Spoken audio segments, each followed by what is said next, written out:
Awesome. So the whatever perception people have about the Gen Zs or the younger generation is a product of society. They are not really to blame, as it were, as if they fell from heaven. The society, especially the where Families.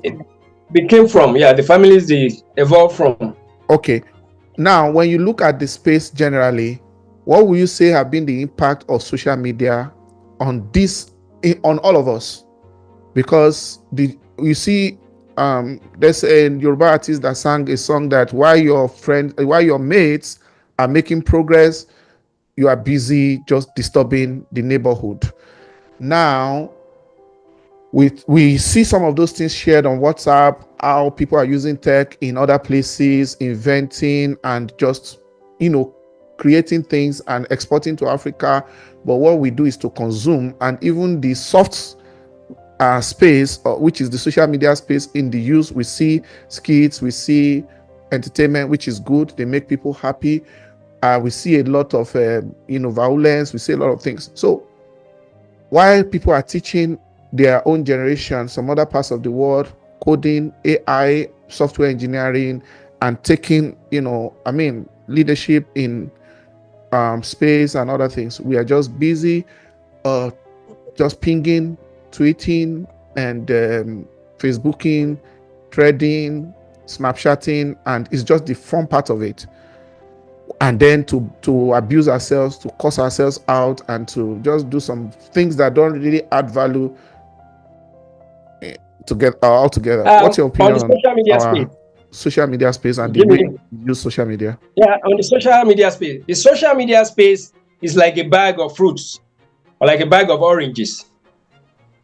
See, people take the choices that matters to them. We are all open. We all have the opportunity of making the choices we want out of the social media space. Some people are there for the mundane to the trivial. Some people go to the social media space to make positive, impact. Or some people to really tap positively from the social media space. It's all about choices. But it's just unfortunate that the one that stares most to the people are the negative, the obscenities, the lewd, things and all that. But there are so many positives to be tapped from the social media space. There are so many, so many things we can learn on YouTube, even on Facebook. I learned a lot of things from, the social media space, how to do things, how to do some basic things that one can use to make money. There are so many people that make money from learning some simple tricks on social media. So we should pay attention to making better choices from the social media space. It's not just to be going to look at the nakedness, then looking at the pornographic content and all that. No. There are so many positive choices that we should make ourselves available for the positive choices. So it's all up to us. So thank you for that. I skipped something. I wanted to ask a question. Let me go back to the issue of drug use in Nigeria. Is it really a problem? We see it on social media. For those of us who are not at home right now, is it really an issue? We see some people, we see some clips. People that are standing and they're sleeping off while they're standing. Some people want to, just jump down from the bridge. Some funny things, people rolling inside the gutter or the drainage thing, and a lot of funny things. Is it a youth problem? Is it an age-related problem? And this kind of drugs, why is it so prevalent? Are they really circulating in our system? And with all the noise, do you see any effort from the side of the authority? Is it really a problem? Is it as big as people make it sound? Yeah, drug is a major challenge here. Are you seeing? Is there anyone that you also are seeing with your own eyes, apart from what is reported in the news? Hey, this is it. You see, in a lot of neighborhood markets, neighborhood kiosks and all that, for every 10 neighborhood, grocery store, for every 10, 2 or 3 is involved in exchange of drug distribution, sale and distribution of drugs to young people. See, now, when you talk to a lot of people, there are so many people you see with blue stained tongue. They will say they are using it to feel high and things like that. See, drug is a major issue. No thanks to poor regulation. The entry points into the country are so porous. So when the entry points are porous, a lot of things come in. Then people take consolation in things like drug and all that, thinking it can make them better, whereas it wasn't situation. It really wasn't situation. So that takes us back to what I said initially too. You see, the family structure needs to be worked on such that the families should monitor children. When we monitor children, we can see the strange behaviors in them and then, correct where necessary before it gets out of hand. So drug is a major issue nationwide. It's not a northern thing or a southern thing. It's a Nigerian thing that we really need to work on. Well, without praising the government unnecessarily, the helmsman at the Drug Law Enforcement Agency has been doing a wonderful job. Talking about Buba Marwa, he has been doing a wonderful job ever since he assumed that position. Talking about that. So, but it's not a thing that for him alone or his team. We all have to be involved in a better society. The society we deserve, we should try to work on it. It's like if we want a good room, we must be able to sweep the room and make it clean, and not to wait for government to come and sweep our room for us. Okay. So we have to do a lot of monitoring. Okay. And checking on our words. Awesome. It's just like, I don't know how to put it right now.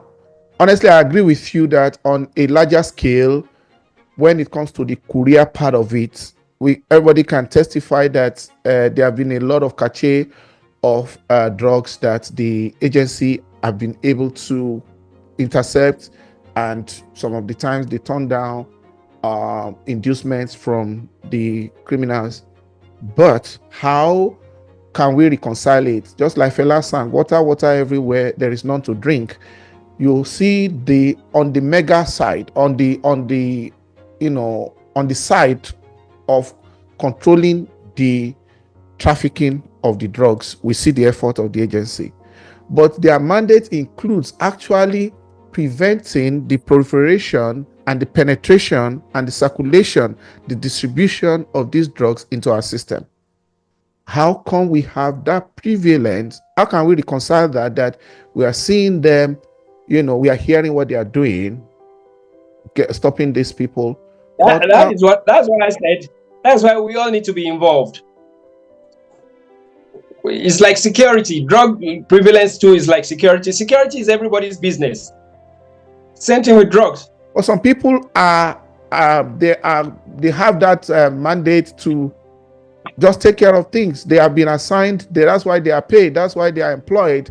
That's their job description. That's their own assignment.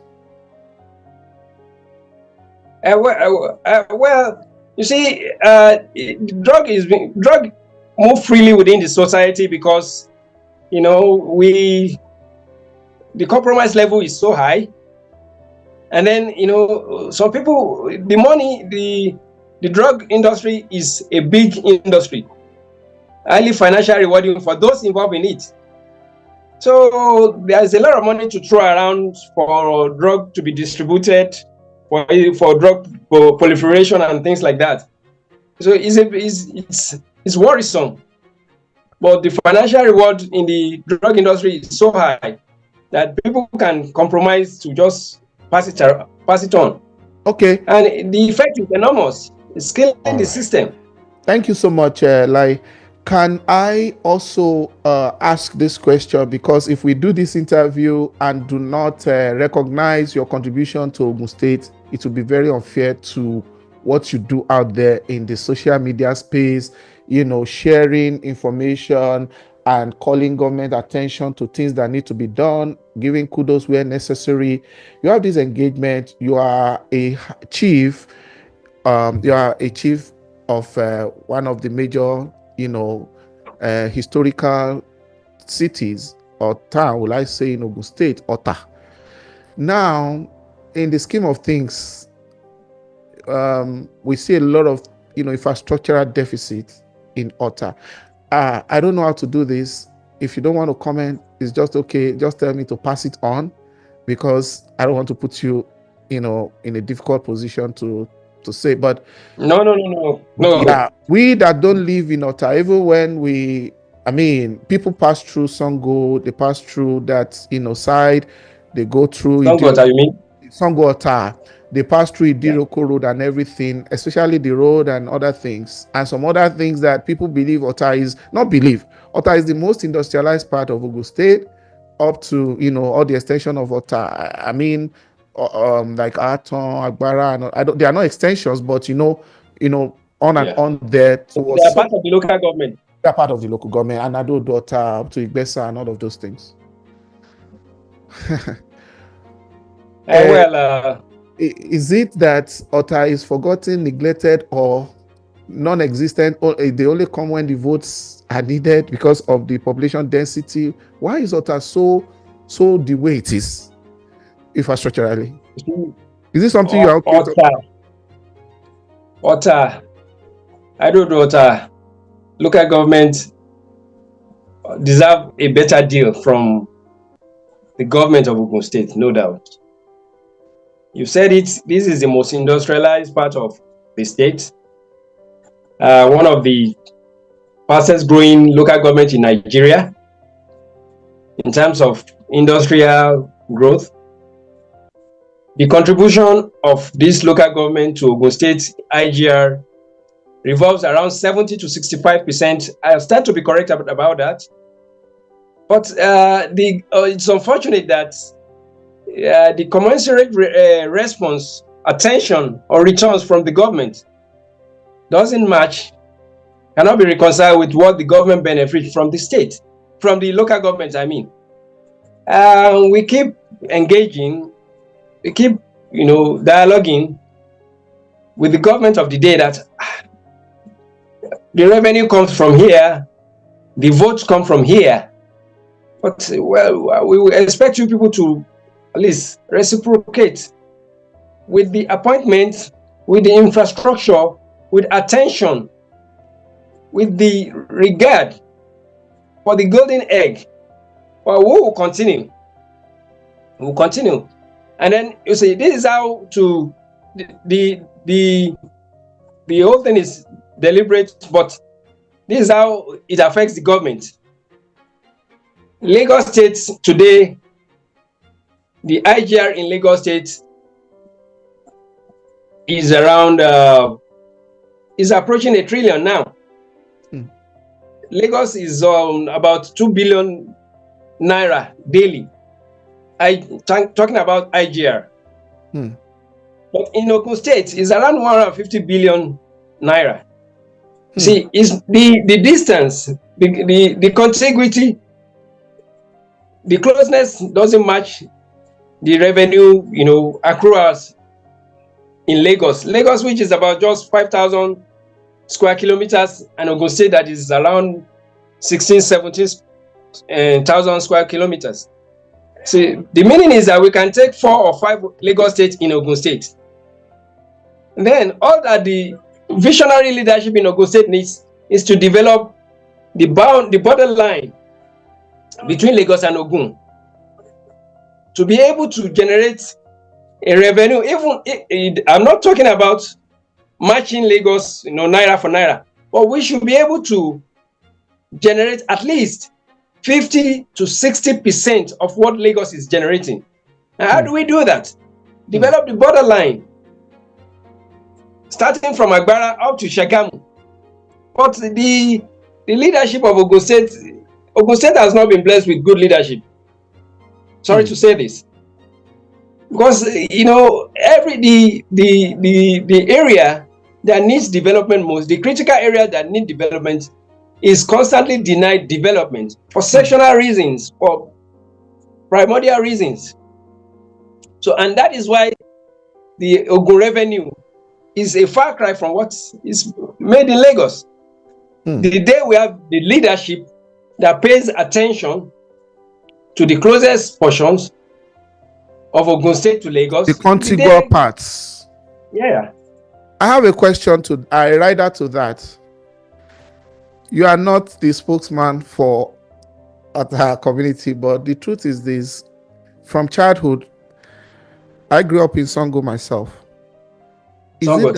Yeah, we both grew up in Songo. And then Songota. Okay, let me put it that way. I know there are other Songos, and we went to the same high school. We saw all these things. At least I saw it for the first 15, 16 years of my life before I went to higher institution. Is it that our people don't get their politics right? You have to manage this question very well, because there are things people can say in private, and then they don't want to appear. I don't want to put you on the spot because you are a chief of Ota. You are the Seriki Oruba of Ota. So, but is it that we don't get the politics right? Because when you even hear conversations about succession of governors in Ogun State, you will hear, that Ogun East, Ogun West, Ogun Central, Ogun this, and it's always between Ijeburemo Egba. Then, although I don't care where the governor comes from, but the truth is that even if you are not having the governorship seat, as it were, why is it that other parts of Ogun State will come, they will get the ticket, and you will see visible things that they will do in other parts of Ogun State, whereas more than 50% of revenue is coming from Ota? Is it that the Ota people, and when I say Ota now, by extension, every part, like I said, Ato, Igbesa, Adodo, the local government, including the spillover of Yewa. I don't want to talk for Yewa people, but the point is that I will welcome any Yewa person who wants to engage. Please contact me, or any part of Ogun State, Ijebu-Remo, please contact me through the email of this channel. If you ask Jimmy at gmail.com, we welcome your conversation. The point is it that Ota indigenes don't get this thing right? When we're growing up, we heard that Ota had a very high number of professors, intellectuals in many universities across Nigeria and the world. And it's a surprise to see that with that level of intellectual endowment to that great ancient town, I mean, is it that Ota doesn't get their politics right? Let me just put it that way. What exactly? What's your opinion on that? Jimmy, we can do better than what we are doing. We can definitely do better than what we are doing. They say politics is a game of numbers. If our leaders have the numbers to play with, but why they have not been able to use the number to bring dividends of democracy to their area is quite unfortunate. Our leaders can do better. They can definitely do better. Okay, I appreciate that. So sorry, when I was approaching you for this interview, I didn't tell you. I just said we're going to talk about Nigeria, but part of my concern is how we see the depreciation, the dilapidation, looking like going from bad to worse. Ota just looks like use and dump. With due apology to my, Ota, Songo Ota people, Adodo Ota people, Igbesa people, even if I'm sitting on this platform that is, global, and I do not at least go to the local issues when I have a person like you who knows the environment very well, it will not be fair. Maybe someday we might create some time to really, maybe we get a collabo from other people so that we can talk about Ogun State. So back to the Nigeria question, where we are right now, is the country giving any hope? Because every time we hear we should tighten our belt, we should support the government, we should show understanding. 2 years into Asiwaju's administration, and here we are It looks like people are hungrier, and things are more expensive. The inflation is high. On your own, on a personal note, apart from, I mean, what do you actually see?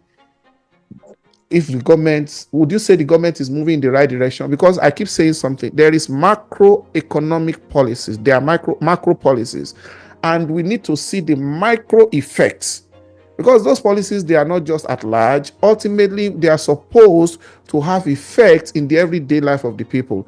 Can we find, is there a connection? Are we see, what trajectory is the government moving with the level of hardship in the country right now? What's your opinion on that? Yeah. See, this government, the government we have in the last 2 years, it came with lots of promises, and then they have been able to them, they feel they are doing their best, but their best is not good enough, because there is a lot of money in the system.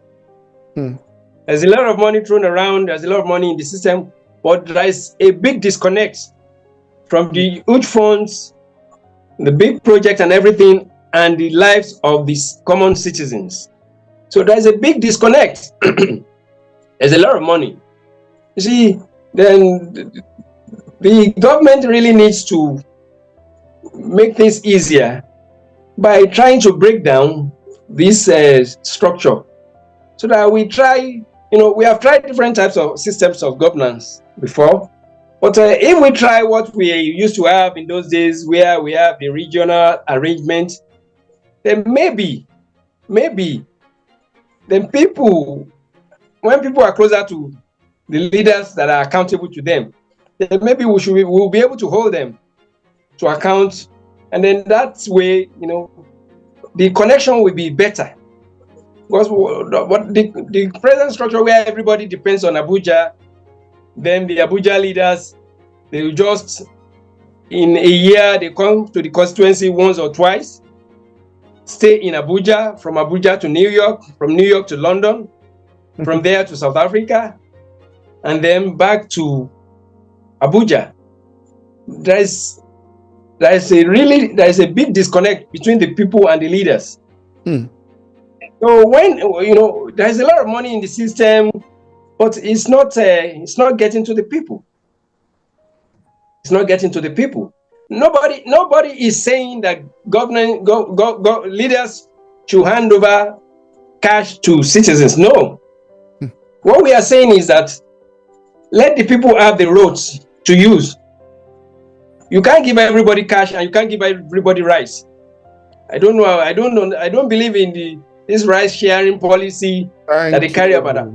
But what brings a lot of people together is the road we all use, the educational facilities we all benefit from, same with the health, and then the overall economy that is mild to the people, not the harsh one. See, then for all these things to be in place, we should try and give it a thought to have governance as of old, where the people and the leaders are closer than the oldest. And nobody, because enough of telling us everything is Abuja or Abuja. No. I like what you are saying. Move the power closer to the people, so that I think it will really bring more prosperity.